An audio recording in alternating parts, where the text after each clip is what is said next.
I'm on another trip and I came here to change out a starter on the 675 LT. And we originally thought that it was going to be just the starter based on what he said, which was it would kind of weak start occasionally. Did it 2 or 3 times, it just got gradually a little bit worse, and then it wouldn't start anymore. So we thought maybe the starter motor's dead.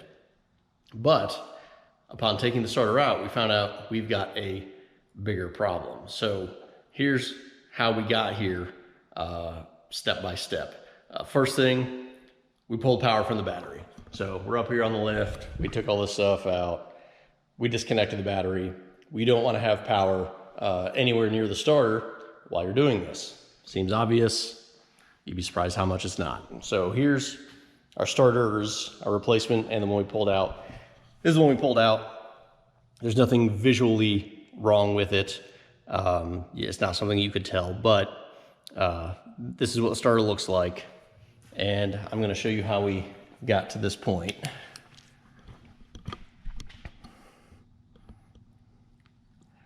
So once you're under here, you're going to have to take off the Z-bar, which on a 675 is a little bit different than some of the other ones, but this is the Z-bar. You've got brackets here to pull off, they're 10 millimeters. Come off there, and they've also got to come off at the ends here. These are going to be a little bit different on 12C 650s. This 15 millimeter bolt on the end here, but these you just have to disconnect. Once you get all this loose, you don't have to physically remove the whole thing. You can then get to the starter out. So the starter lives right here. But you have to drop this down to be able to pull it straight out, down like this.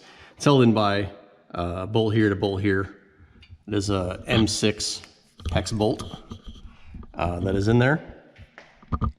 This one is very, very tight. So you're gonna possibly have a problem getting that out. We actually had to go buy a wrench. You couldn't use one that was on a fitting, like for a socket, anything like that. To get into this one came out okay. But you take those off. There's 2 electrical connectors here for the trigger and the power. You're gonna have 2 connectors. There's another one back there. It goes off to the main for the car, to the alternator and the starter. So I got that there. Now we run to what the real problem is. So you might notice there's a little piece of wire in there, right in those gears. That is part of the driveline dampener, and that is why it stopped starting. So we know there weren't any other symptoms on this car that he was experiencing that got us to that failure.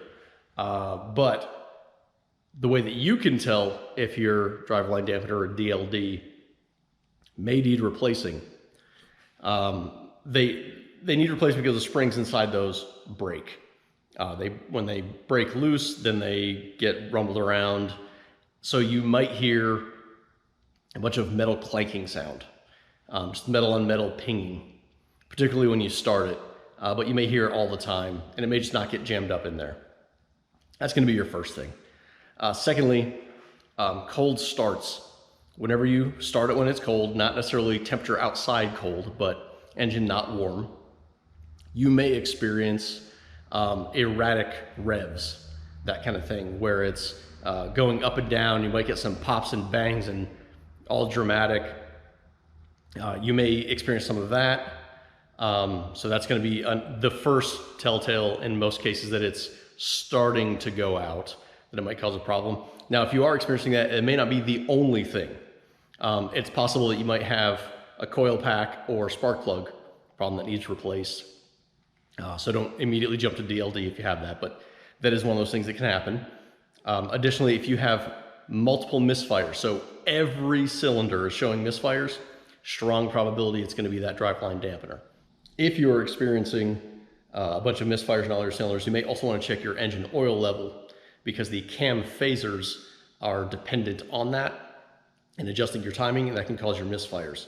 So double check your engine oil level before you jump to DLD on that as well. So now you kind of know what you're looking for. Now, what does it take to fix it? I'm going to end up having to come back here after we get the DLD because as you can see, I've already started with getting the under trays and all of this stuff out of here, and the diffuser, which is a little bit different on 675, but the transmission has got to come out. So this has got to come out all the way up to here. This whole thing has got to be removed, and the DLD is attached in there to the flywheel, like you're seeing in there. So all this has to come out to replace that. It takes 2 people, 3 days to do it. It is very time consuming.